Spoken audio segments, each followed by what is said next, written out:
If you have an interest in horses and love learning more about horses, the horse industry, teaching, or even managing your own horse business, then you're in the right place. We would love you to join us on our mission, which is to improve the lives of horses around the world through the education of riders, handlers, and trainers. So get comfortable, listen in, and enjoy. This has been another episode sponsored by Online Horse College. If you haven't had a look at the wide variety of equine-specific accredited courses, then go to onlinehorsecollege.com and I'll see you over there. Today's guest is Anna O'Keppel. Anna's been a previous guest in episode number 167, and today she's back to talk about the 10 tips to make the most of your riding time. How are you today, Anna? Oh, very well, but very hot, unfortunately. I think you people are having a better time than us. Can be like that a bit, can't it? Yeah. Ah, yes, you're getting rain, we're not. Yeah. Anna, tell us a bit about why you chose the topic, the 10 tips to make the most of your riding time. Well, I chose that topic because I think various others too who already have done podcasts, they do all, no matter what actual discipline they do, it is the rider that is the actual influence as far as the horse is concerned. So how the rider sits, how the rider feels, what their responses are, is really what their riding time is all about. Yep. Which is basically why I chose the topic, and people do come and they have various angles from which they approach what they're doing. But ultimately, it is about the rider's body, their feel, their position, and their understandings, and that's what they basically do come for. So can we talk a bit more depth then about the rider's position and its effect? Because that's the first tip that you've got. Yep. Yes, well, what I've found is over the teaching time, the main way that a rider is going to develop is to actually ride. If you want to become experienced in anything and confident in anything, then it's that very thing that you need to practice. Same if you want to be very good at wheeling a wheelbarrow, well, you wheel a wheelbarrow, and so on and so forth. And basically, when the riders come, as you've pointed out already too, people don't ride all day and many and varied horses and so on as they used to. And it's no longer a horse-oriented world in that sense of it. However, so what I find usually is also there is a certain fear element in the beginning. People are coming back to riding after years when they haven't. Also, they can be new to riding. They can be very young and then be fearful about these first experiences with a horse. Older people too suddenly want to have a last hurrah and do some riding later on after being away from it for some time. There are many and varied reasons for people wanting to actually ride.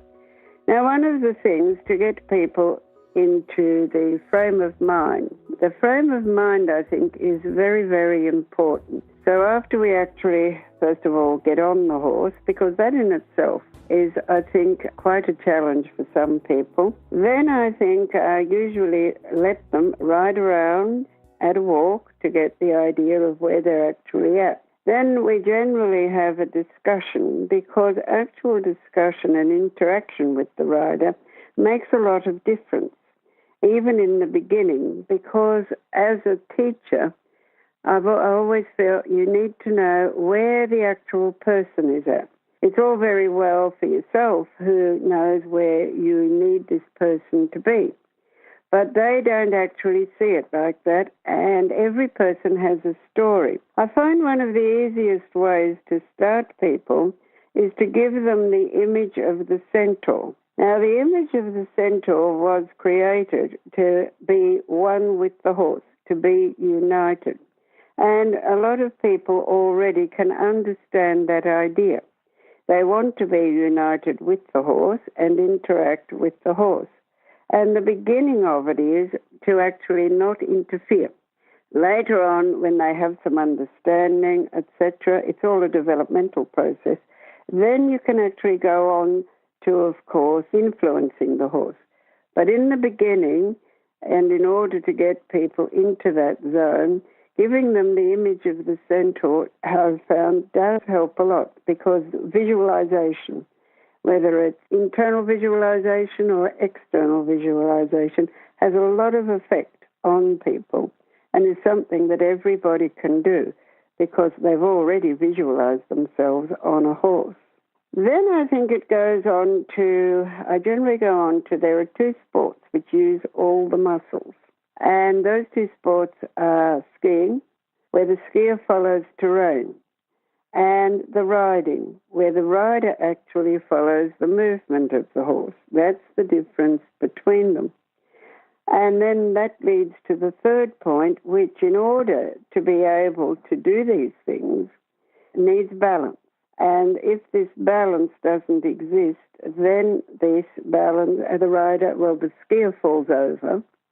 And the rider, unfortunately, they can fall off, but generally there's the horse between them and the ground, and then they create all sorts of issues in actually trying to stay on the horse through various techniques which often are not as successful and can create problems and issues with the horse.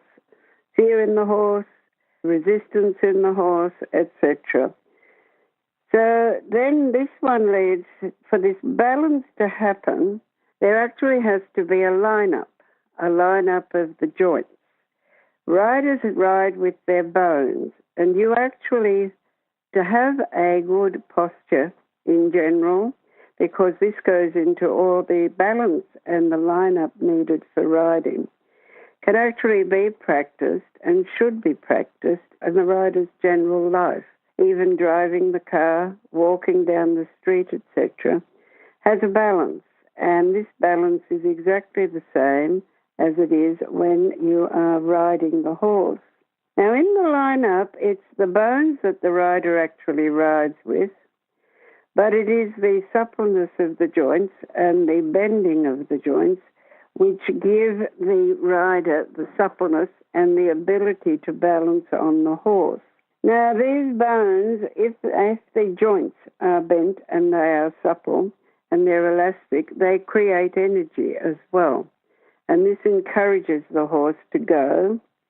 Or if they are stiff in the joints, which is often the case, it's in the joints that the riders do tend to get stiff, then it has the opposite effect. And the horses will even die away or, again, not go is a popular one at the moment. Yeah. Just to do with the being stiff in the joints and the not very supple, what can we do then if someone is stiff and not supple? Have you got an exercise or something they can use there? Yes, throughout this, and using more, I was going to develop more the exercises as we go along, because we come to the point of lunging. And these exercises are similar, but a lot of it has to do with feel. And when the rider is initially there, and you're introducing these people to new words. Mm-hmm. They haven't heard of things such as line-up, etc., and this is terminology. Every sport has its own terminology, and to be understood, then riders use these terms to discuss things with each other and also to develop their own understanding and ability to read, etc., because this is how it's referred to. Now, initially, I'm inclined to let them sit there, and then they already start to develop their feel. Mm-hmm. All of this is interactive, because riding is actually feel. Although you've got to have theory, and you can do that with, again, this games approach or an enjoyment approach, and to develop a will to learn, because it's the people who are able to learn, it's developing that ability, which I think gets people interested. Also thinking. Thinking, I think, is very important with these things. And then in general discussion, while they're standing still and getting over, that's a process you use to get over that initial fear. I usually let them walk around with them initially to see that they are safe and that they can walk on a horse. and then give them some discussion, and they will already start to feel where their joints are, what the horse feels like underneath them, and generally ask them questions so that as well as getting the physical body active, you already have the mental aspect happening, because the body itself is a mind. Every cell in the body does have a mind of its own, and therefore it's amazing. Touch is also an issue with it, but if you have, it's the same with a horse, if you're in connection with the rider, and then during the talk I've found that body already takes a lot of the discussion on board, and you can feel the rider start to feel where the horse is. I always question them as well and say, and what do you feel? Do you feel straight? Do you feel level? What does the horse's back feel like? Sometimes they don't even know the points of the horse, so you're already discussing theory with them, the horse's back, the shoulders, keeping it simple in the beginning, and then that gradually develops. Everything is a developmental thing. And when they're answering those questions too, they start to relax, and then gradually they can take over and try to do the same thing at a walk, etc. And then the first sessions generally I have is an assessment session, and there are those who are very beginner, and then others who can go on and they walk, trot and canter quite well the very first time. This takes on board too. I've done a lot of work with the Alexander technique, which is body work, and brain gym, and combine the two. Brain gym is more active. The Alexander work is a quieter work, but their basis is exactly the same. It works through the balance and the carriage of the body, no matter what you're doing, which becomes natural posture. And I know that people use all sorts of things. They have those balls that you can sit on, mechanical horses, etc. And I'm sure they all have a place and they can have a purpose and they can be a lot of fun too.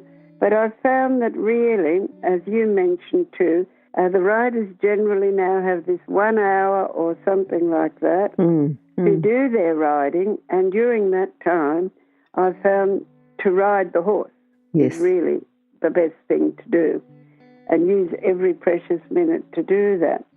I also discuss with them or work with them to develop right from the time they're standing, which is why I spend a bit of time there. From a horseman's point of view, it also gives you a point to start the horsemanship aspects of things, because it's not good to sit on a horse standing still.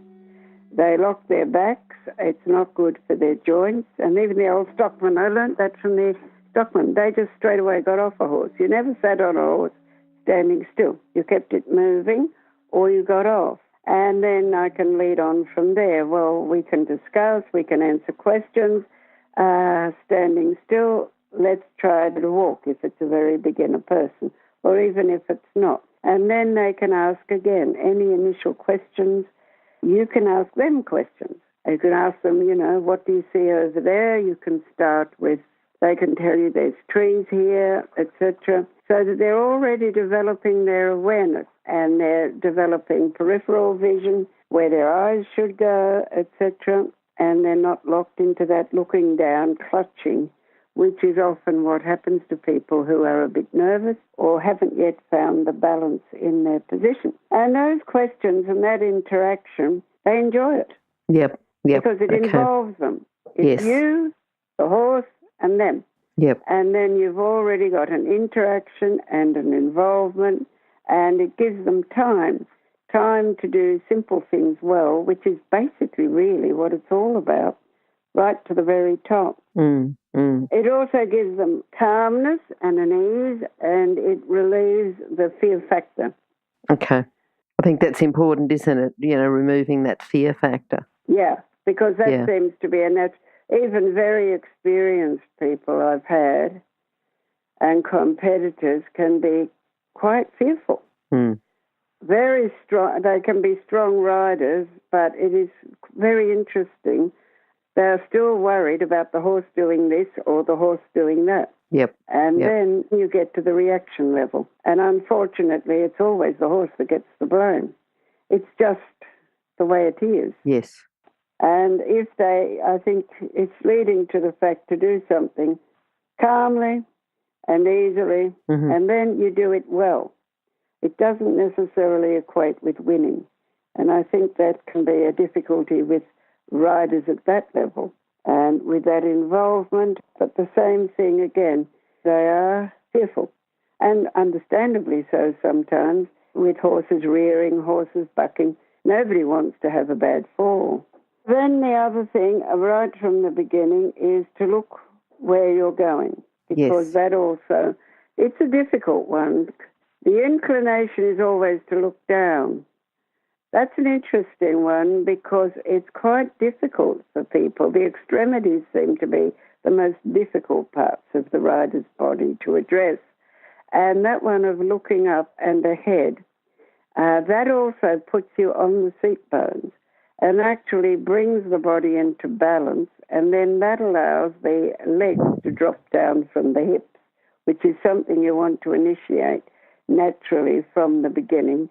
And from that drop from the hips, the heels will naturally come down instead of being forced down. Because I think there is a difference between forcing a position or a horse and allowing a Definitely. position. Yes, yes, definitely.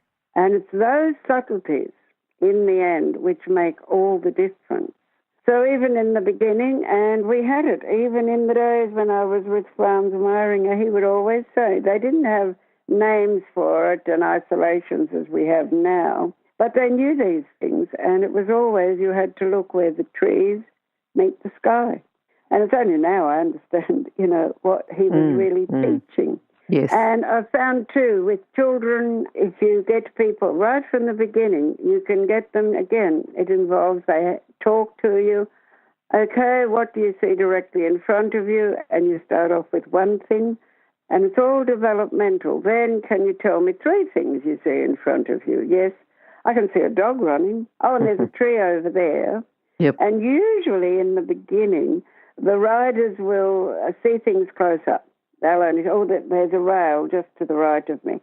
But then as they get easier and more relaxed, they start to see further into the distance, and then you as the trainer, you can encourage it. In the beginning, or with a particularly fearful person, they can tell, you ask for one thing. A lot of it is, I think, the trainer's connection with the person they're teaching. And even the very young ones, the 3-year-olds, they ride without the stirrups automatically.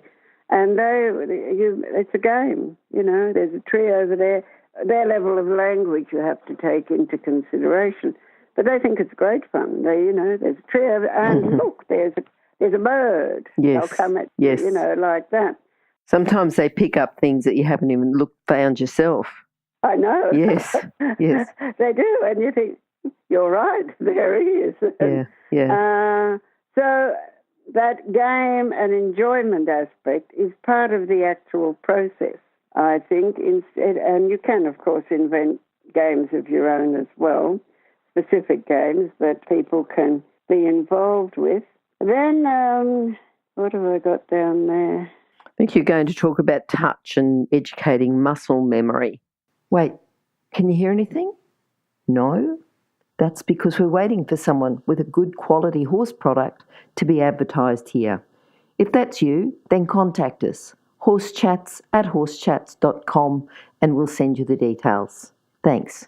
Yes, because it's the same with driving. That's a bit of a standing joke with them here.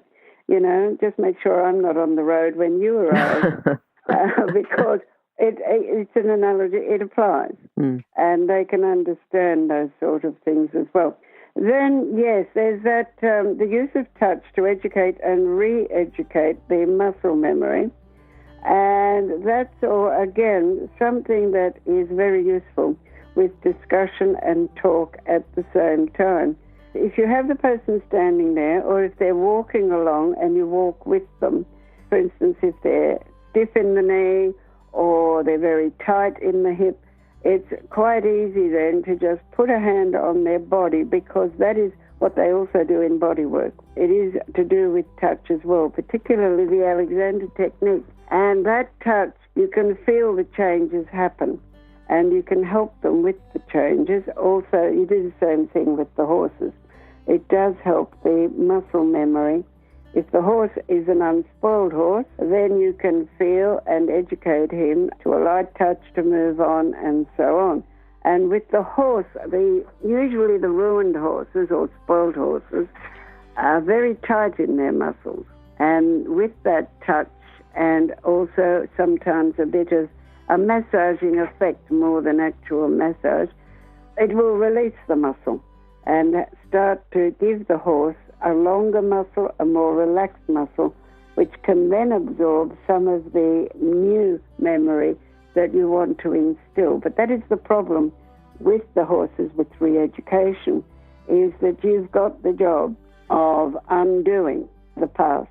Yes. And then it takes longer and it takes a lot of patience. You've got to be able to keep going back to walk or back to whatever, restarting and then going on with a more relaxed animal, or the same with the rider. If they have certain issues, and I've had people with bad falls or who've had a bad experience, a horse taking off with them, they can have quite a bit of difficulty. If the horse suddenly goes faster even at the walk, they start to go into a panic. The old pattern comes back to either grab the horse or whatever.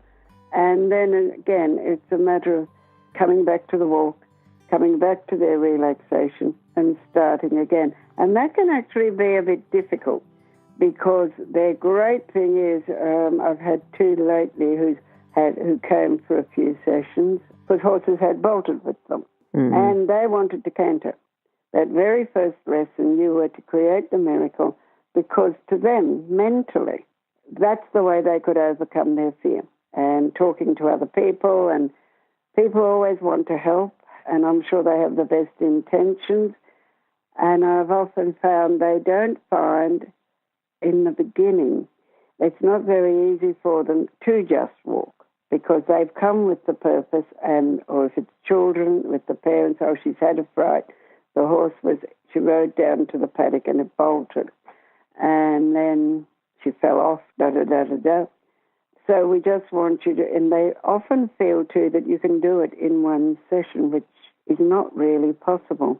So with those people, it takes sometimes a bit of discussion that people also understand that just walking is not a failure, because that is the mental aspect. It's still progress, isn't it? Yeah. If their horses, is enormous. Yeah. And I'm writing the Bible because wordage is unbelievable. Yep. And the effect it has.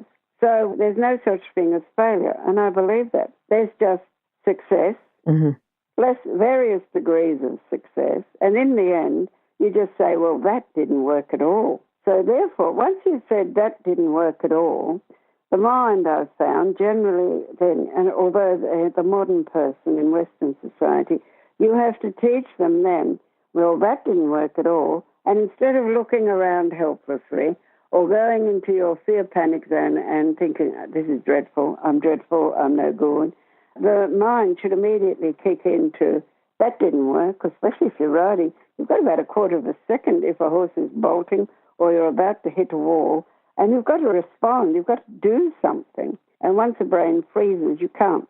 So you should instantly then, didn't work at all. I was going to halt at X. I had a retrain recently. There was no such thing as halt. We do now, but it didn't halt. It just didn't halt. Yep. So, okay, that didn't work at all. So being unexperienced, and I thought, right, well, we'll do it on a turn. We will find where this horse can start to understand halt or stop. And at that stage, I'd call it a stop. And that's what the rider has to do. Okay, and I discuss that with, again, the question thing, okay, you didn't halt. You can see in their body language, this isn't working, I'm starting to panic, I'm no good. I say, okay, now, just tell me, what do you think you could try?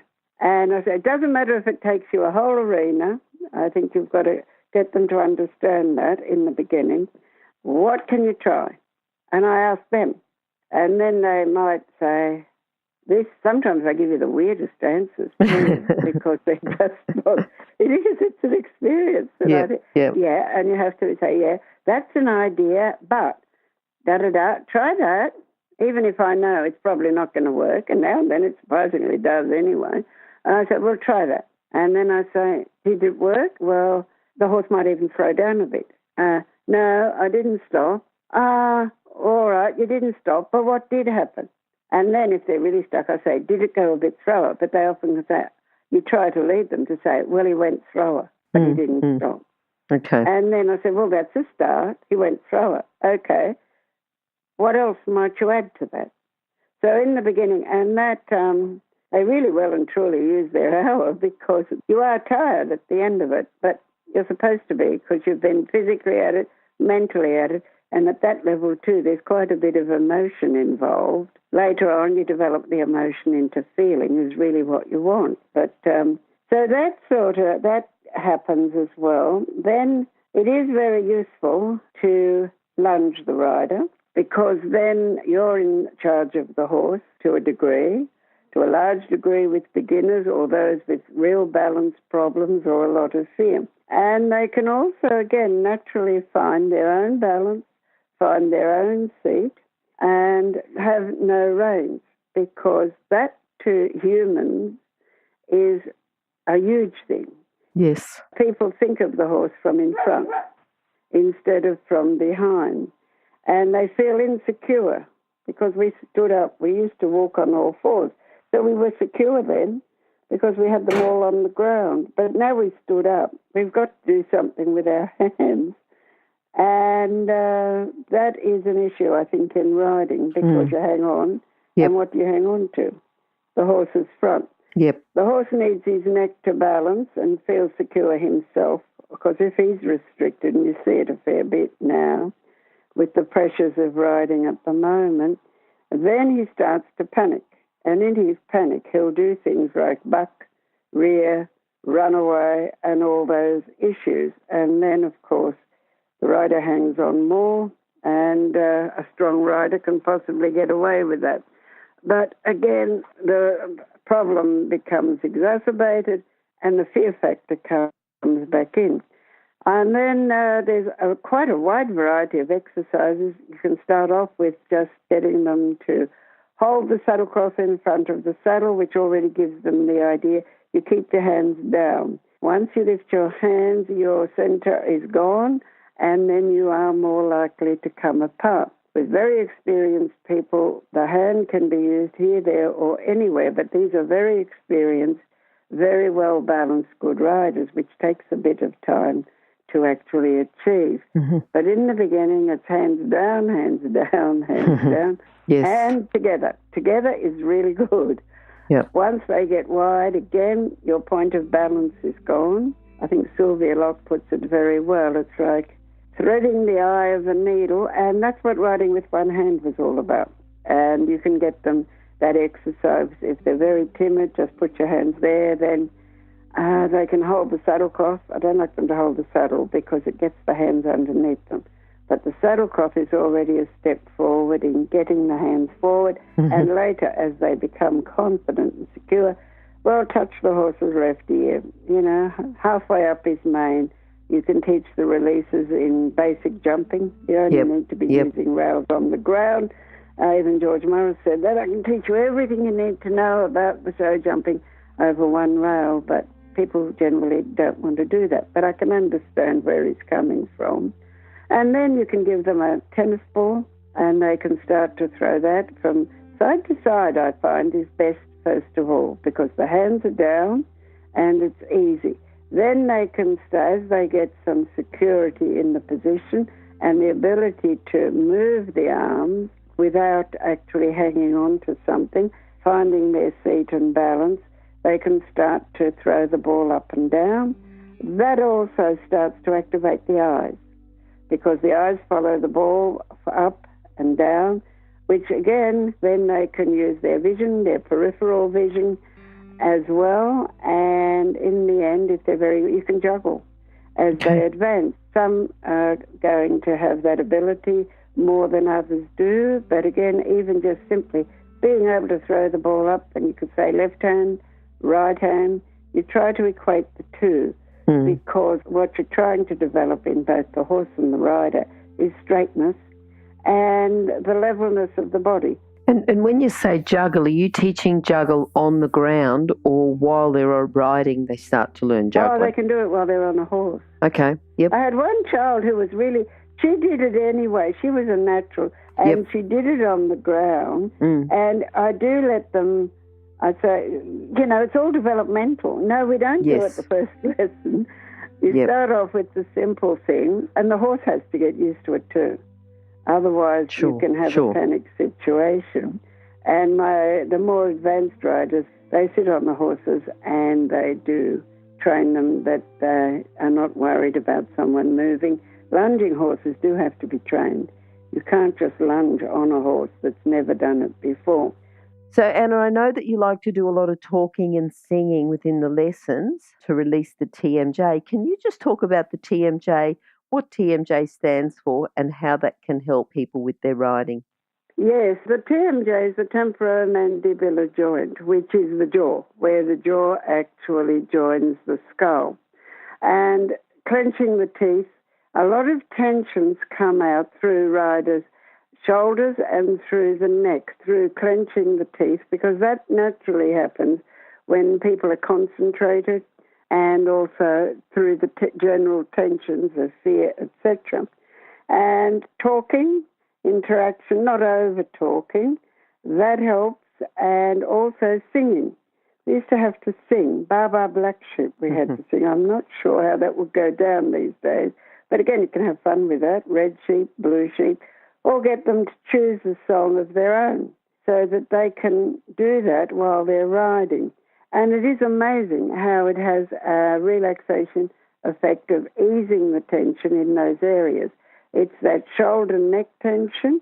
In the end, if it's severe, it can give you a headache, etc.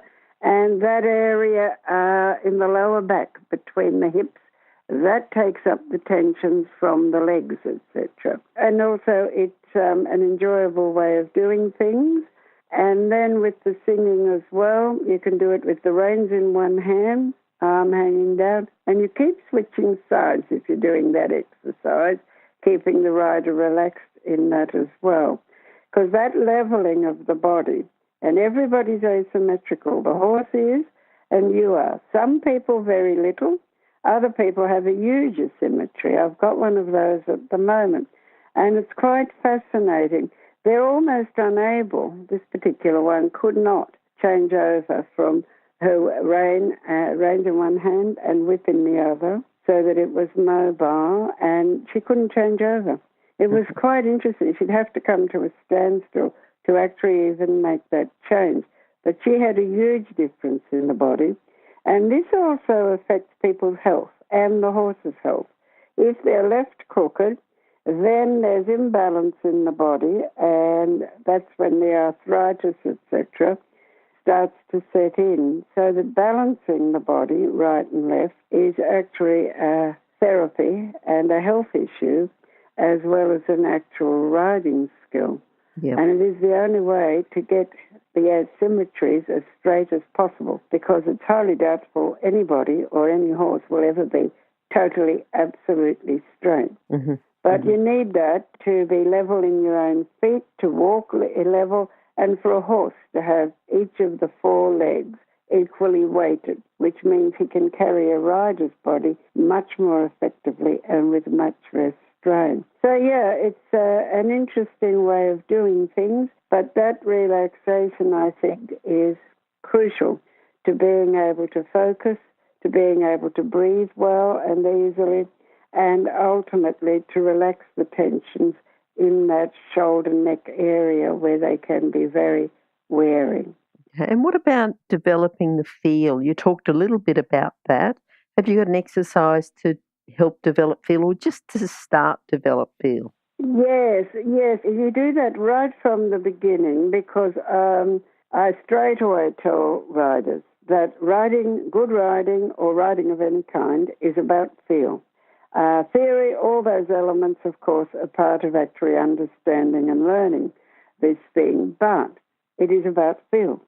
And straight away you can start to develop that while they're walking. All right, what do you feel? And, you guide them if necessary, but you want the answer The horse, well, the basic one, the horse is moving if he gets seriously person who's just sitting there saying nothing. Yep. The horse is moving, all right. Now, what do you feel he is moving? Is he moving his back? Is he moving his shoulders? Concentrate, first of all, on that the horse's back is actually moving. That's the part of the horse that's carrying you. All right, now, again, as I said prior statement, riders are aware of what's in front of them because the human is built like that. All right, now, his shoulders. Can you feel his shoulders? Sometimes, with very beginners, even I've had a couple of more experienced ones who didn't even know. I had one just now. I've put her on the Pony Club book and been riding, and she had no idea where the shoulders were. Yes. Which you get a bit amazed sometimes, but that's just the way it is. Okay, now, how are the shoulders moving? And it's amazing how and I get them to close their eyes as well. If the horses, A, are reliable that they're on, and B, if they're not quite as reliable, I can always walk with them. And when the eyes are closed, it's great for balance. Balances the body very well. And also, when you close the eyes, you really can feel your own body, and it increases the feel a lot more because of no distraction. And it's quite surprising how they can tell you the shoulders are moving, as long as they know where they are, and then you can guide them quite early into which shoulder, is it left or right, which becomes part of the rising on the correct diagonals process later. Yep. Then you can already, even in the same session, say, okay, we've done the front end.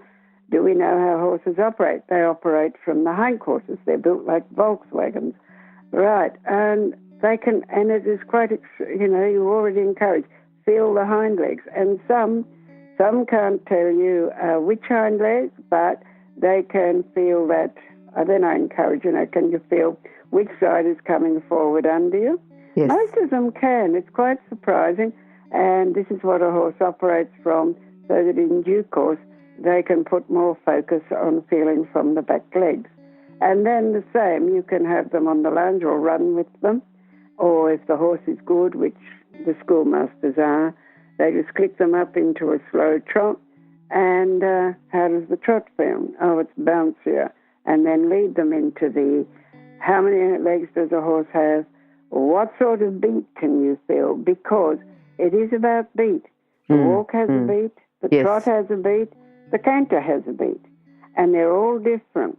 And it's, and I teach a lot in rhyme because ex-school teacher, kindergarten, and that's quite a bit of fun, Feel the beat of his feet. Now, what does it tell you? If you're an equestrian coach or a horse riding instructor, or even if you aspire to be one, have a look at the free video series for horse riding instructors on the Horse Chats website. Go there now, have a look, horsechats.com. And keeping it interactive like that and lively and a bit of fun, it is surprising to feel guided what a person can do. Canter, no. Canter comes a lot later on because in Australia, it's very strange, but mention the word canter. I even teach when I'm teaching them, I say, now this, the dreaded C word. People really worry about the cantering.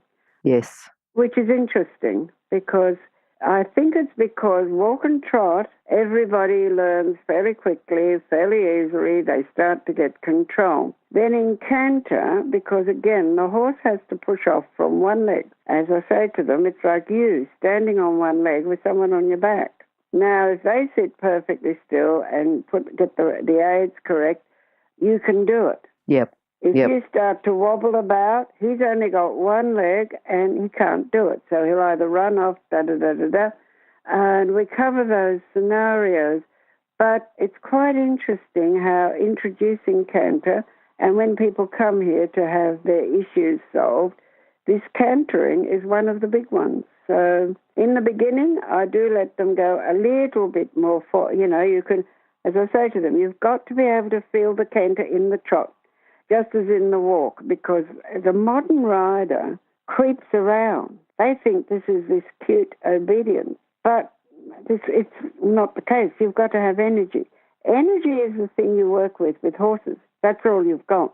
And if you haven't got the energy in there, and you, in the way you use your body, you're already creating the energy in the horse. Now, if you can't feel in the walk that you've got that energy and that purpose, the trot is already there in your walk. And I talk to them about that, and they can. They can feel it. Oh, we're back to plotting because I've got 3 reschools and all of them had been deadened because they call it desensitization, which I don't agree with at all. You don't want to be I don't want a desensitized horse. If the tree branch is falling, I want him to hear it and go because I'd rather not be dead. Yep. And what I do agree with is familiarization, which is repetition, creating situations of gradual development that demand more from the horse's reactive problems and stuff like that. And I totally agree with that. You've got to take time, take him into new areas, and invent stuff. Put a couple of rails in the arena, ride over, put a bag on those rails so that next day when he comes out, there's this bag, etc., etc. You be creative and then take him here, take him there, you know, stuff like that. That I totally agree with. And that is preparation until gradually over time you have a horse that becomes an educated horse. Yep. And it is, you know, it is quite remarkable when you come at it like that. Again, that could take 2 or 3 sessions to really start, by the time they have enough confidence to really start to go for it, because then they give you a little bit. Now, can you feel then you need honest answers, and you can be honest, you can tell me anything you like. It's not a dreadful thing. If you get silly with it, well, yes, I'm going to say, oh, that's just a silly, try again, dear. But they can. Then I said, now you tell me, when you can feel that trot, tell me.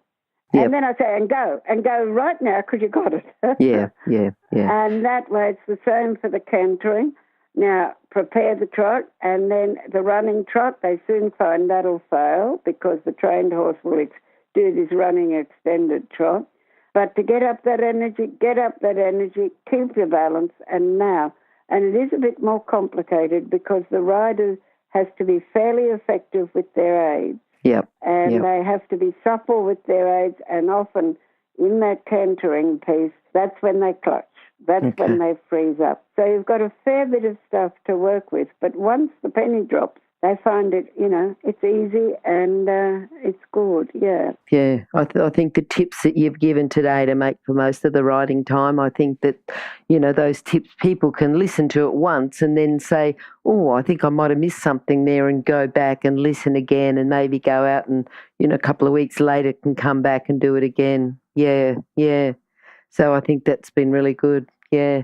So, Anna, thank you. Yeah, thank you for your time today. I think, very good. And I think, as usual, lots and lots of information. And I think people can really, really get a lot out of that and make the most of their riding time and give them lots to think about. And also, too, for coaches, to give them lots to think about to train their students. So thanks for talking to us today, and hopefully we'll from everyone. It's a pleasure, Glenys, to discuss with you again, and thank you very much. Thank you. Bye-bye. Thanks. Bye. Now, if you're still there, you probably know that I'm absolutely passionate about education within the horse industry. That's why I host this podcast. My other venture is Online Horse College. Have a look now at onlinehorsecollege.com, and I'll see you over there. Remember that our comments and instructions are general in nature and do not take into consideration your individual horses or your individual ability and circumstances. If you enjoyed this podcast, then please leave your comment below.